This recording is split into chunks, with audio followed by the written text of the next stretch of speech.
estamos nós aqui falando de mais uma reforma. Aliás, é a panaceia das reformas.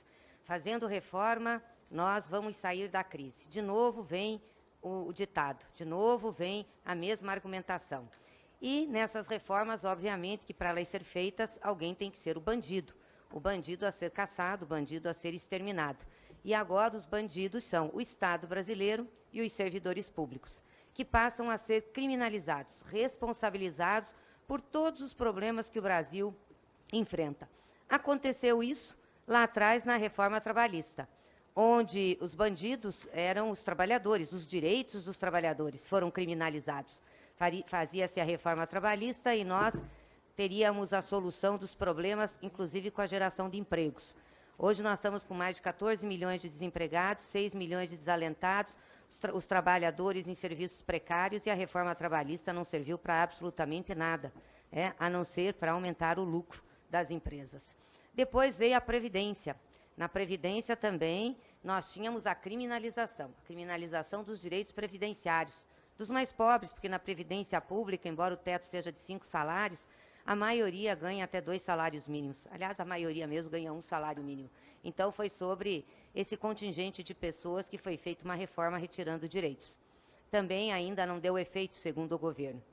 E agora vem o Estado e os servidores públicos. Eles viraram os bandidos da hora, estão sendo criminalizados. O Estado gigante, o Estado gastador, o Estado ineficiente, despesa com funcionalismo descontrolada. Ora, esse Estado que está sendo depreciado, e que foi aqui nas palavras do ministro Paulo Guedes, é o Estado que ajudou o ministro Paulo Guedes a se tornar economista, através da Universidade Federal de Minas Gerais.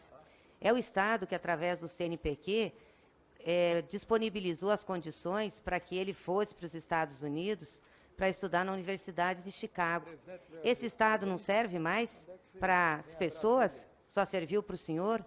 É aquele velho ditado, cuspir no prato que comeu. Nós temos que avaliar o que é o Brasil e o tamanho do Estado que nós precisamos. O senhor fala aqui que nós não temos dinheiro, que o Estado está quebrado. Eu lhe pergunto por que o senhor não orientou o presidente da República a vetar os 3 bilhões de recursos para as emendas secretas dos parlamentares da base do governo, que estão no Ministério do Desenvolvimento Regional, que, aliás, cerca de 1.600 foram destinados para fazer asfalto nos municípios, e grande parte para comprar tratores superfaturados. Por que o senhor não propôs o veto a esses 3 bi e não redirecionou esse dinheiro para combater a pandemia e permitiu que esse Congresso Nacional indicasse pedidos para asfalto e para tratores num momento tão crítico? Também queria perguntar, o senhor disse que o Estado está sem dinheiro, por que em dezembro o Tesouro Nacional fechou com mais de 1 bi e 600 trilhões em caixa? 1 bi e 600 trilhões em caixa. Como não tem dinheiro? Por que vocês não propuseram antes a renda e o auxílio emergencial, deixando o povo brasileiro por 3 meses sem renda? Vocês podiam ter mandado uma medida para cá, ainda em dezembro, porque já sabiam que a renda ia acabar. E o senhor sabia que tinha saldo no caixa do Tesouro para pagar a dívida? Qual é o problema com a dívida, ministro? Acho que nós temos que desmitificar a dívida pública. Por que o Brasil não pode ter uma dívida? Aliás, nós não devemos mais em dólar, graças ao governo do Partido dos Trabalhadores. Nós pagamos toda a dívida em moeda estrangeira que nós tínhamos. Somos credores do Fundo Monetário Internacional e temos uma reserva de mais de 300 bilhões de reais. Aliás, era quase 380, vocês já gastaram um bocado dela. É em razão dessas reservas que nós não tivemos fuga de capital, que a gente não teve especulação e que o senhor não precisou pegar o Pires para ir pedir dinheiro para o Fundo Monetário Internacional. Então, não tem problema do Brasil se endividar em real. Se endividar na dívida sua, não há problema nenhum. Os Estados Unidos têm dívida maior, mais do que 100% do PIB, a Alemanha, o Japão, a França. Qual é o problema de ter dívida e de ter uma expansão monetária para você fazer os programas e os projetos que precisa para enfrentar a crise? Nós não teríamos problema, não, de quebra, nem de fuga de capital. Tem que parar de mentir para o povo brasileiro. Estado não quebra, ministro. Estado não é a casa das pessoas. Estado faz a gestão da moeda. Então tem que parar de mentir. Poderia ter feito. Aliás, vocês gostam tanto dos americanos, o presidente de vocês beija a bandeira americana, bate continência. Por que não olha um pouquinho para o Biden, o que ele está fazendo lá? O plano de desenvolvimento econômico dos Estados Unidos para gerar emprego, retomada de investimento. Ele está fazendo um plano ousado, um plano que realmente vai recolocar a economia americana com vigor. E nós aqui fazendo um processo cíclico, austericídio, tirando dinheiro da área social, dos investimentos, deixando as pessoas na pobreza. Que país é esse que o senhor quer construir? Aliás, só para lhe informar, o Reino Unido está reestatizando, viu, ministro? A gente não vende as empresas que são instrumento de desenvolvimento econômico para resolver dívida, tá? Não vende, não. Dívida a gente resolve com desenvolvimento e crescimento econômico. Na nossa época, nos governos do PT, a dívida era de cerca de 60% do produto interno bruto, porque nós tínhamos crescimento econômico. A de vocês não vão conseguir controlar, porque não tem dinheiro na economia, vocês não fazem a economia girar. É uma cabeça fechada. Tá? E essa questão de colocar a culpa nos servidores públicos também é muito ruim, viu, ministro, de criminalizá-los. Parem de mentir. Parem de mentir sobre a dívida e parem de mentir sobre o custo dos servidores para o Estado brasileiro. Não digam que essa despesa está descontrolada.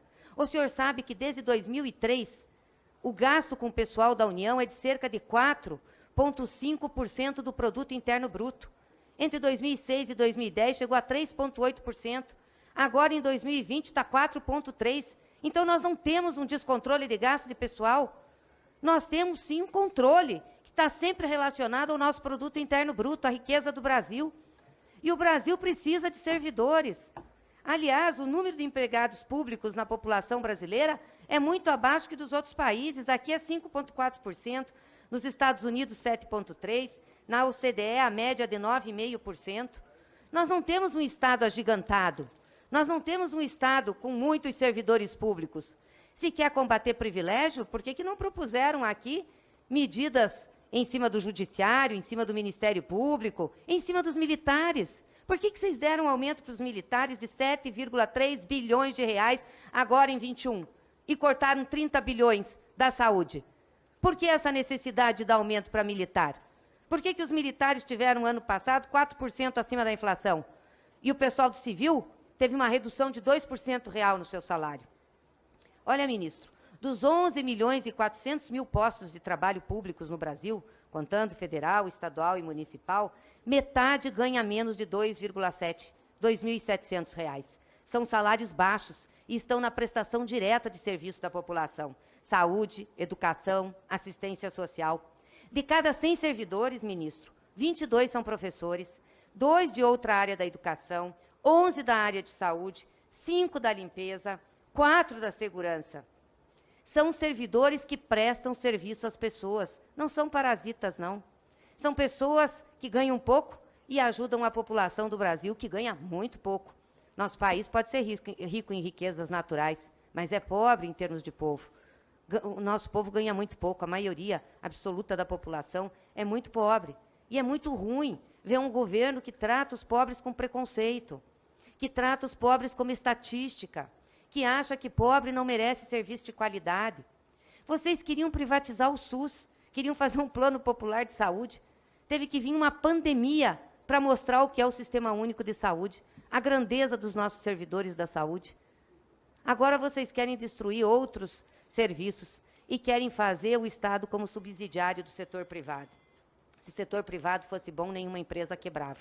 E, por fim, ministro, se vocês realmente querem acabar com o privilégio, faça o Congresso Nacional votar a Lei 6726 de 16, que estabelece o teto mesmo, tirando todos os penduricalhos para o serviço público, e revogue a sua portaria, que permitiu que tanto o presidente da República como o vice-presidente ganhassem extrateto. Hoje, o vice-presidente Mourão ganha 60 mil reais. Então, o senhor não está combatendo o privilégio. É só um discurso. E parem de criminalizar o Estado brasileiro e os servidores públicos, porque o povo brasileiro precisa de um Estado forte. Pois não. Passo a palavra agora, vou conceder a palavra